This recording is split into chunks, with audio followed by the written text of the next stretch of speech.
A few moments later. Tak kenal maka tak sayang. Tapi kalau udah kenal, jangan sampai terlalu sayang. Perkenalkan. Oke, standby, kamera ready, sound ready, 3, 2, 1, action.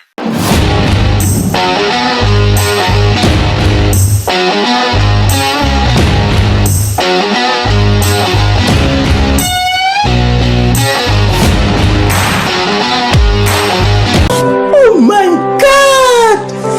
Wow! Pose with the fans. Pose with the pose with the pose with the fans.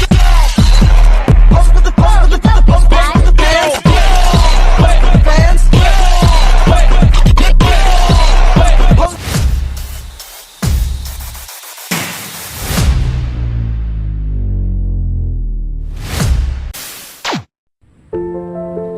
Di kota Pontianak bagian utara, tepatnya di daerah Siantan, terdapat sebuah desa yang sebagian besar masyarakatnya bekerja sebagai petani. Pertanian menjadi tumpuan hidup mereka. Hanya sekitar 5% masyarakat yang bekerja di sektor lain, seperti buruh bangunan. Selebihnya, hampir seluruh warga menggantungkan penghasilannya dari lahan pertanian. Salah satu daerah yang cukup dikenal adalah Gang Tridharma. Di sini, para petani menanam beragam jenis sayuran seperti bayam, seledri, tomat, sawi, dan sayuran lain yang menjadi kebutuhan sehari-hari masyarakat. Menariknya, sistem bagi hasil tidak banyak ditemukan di desa ini. Hal ini karena mayoritas lahan pertanian merupakan milik pribadi.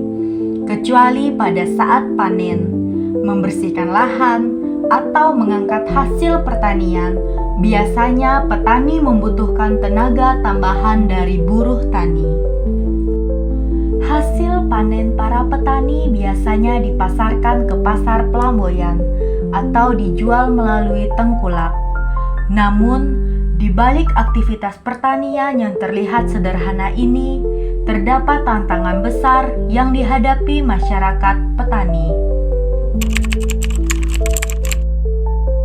Ya, kendala pertama itu kan pemasaran itu ketika musim kemarau. Musim kemarau sayur berlimpah, harga sayur turun anjlok.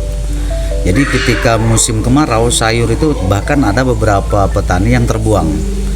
Jadi untuk pemasaran kami itu kemungkinan besar yang dari daerah-daerah, pasokan yang dari daerah untuk ke Pontianak ini lebih kurang karena harga sayur anjlok, sayur melimpah.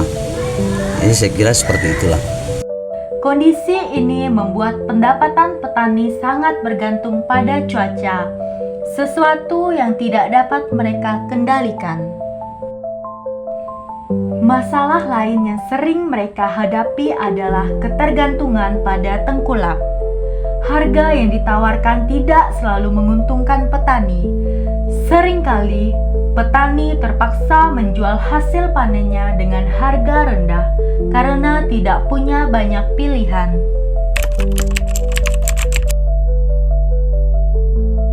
Per 1 bulan untuk kangkung, bahkan untuk bayam kilo atau bayam tabur itu 1 bulan 2 kali panen. 2 kali panen berarti dalam 1 tahun berarti 24 kali panen. Kurang lebihnya seperti itu. Mudah-mudahan pemerintah kita di Kota Pontianak bisa menyiapkan stand-stand seperti pasar pagi untuk petani-petani sayur kita yang di khususnya Dharma Putra Dalam atau Pontianak Utara, Siantan. Karena petani sayur yang terbesar ini khususnya Kota Pontianak ya di utara. Jadi ketika ada katakanlah meja yang pasar pagi, mungkin bisa disiapkan oleh pemerintah kita, mungkin petani kami bisa untuk meningkatkan ekonomi mereka itu. Karena kita udah punya tempat meja kata orang Pelamboyan itu di Bali. Kalau saat ini kan kita ini kebanyakan petani yang jual sendiri, tetapi yang di kaki lima kita tidak punya tempat itu.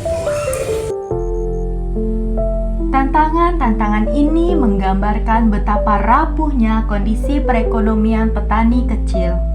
Mereka tidak hanya bekerja keras untuk menanam dan merawat sayuran, tetapi juga harus berhadapan dengan resiko kerugian akibat fluktuasi harga dan kondisi alam. Dari kisah petani di Siantan ini, kita bisa belajar bahwa sektor pertanian tidak hanya soal menanam dan memanen, tetapi juga erat kaitannya dengan masalah pembangunan ekonomi, distribusi, dan ketahanan pangan. Jika tantangan ini tidak dicarikan solusi, kesejahteraan petani akan sulit tercapai. Inilah potret nyata kehidupan petani di Pontianak Utara yang terus berjuang di tengah keterbatasan, dengan harapan hasil kerja keras mereka tetap bisa mendukung kebutuhan pangan masyarakat luas.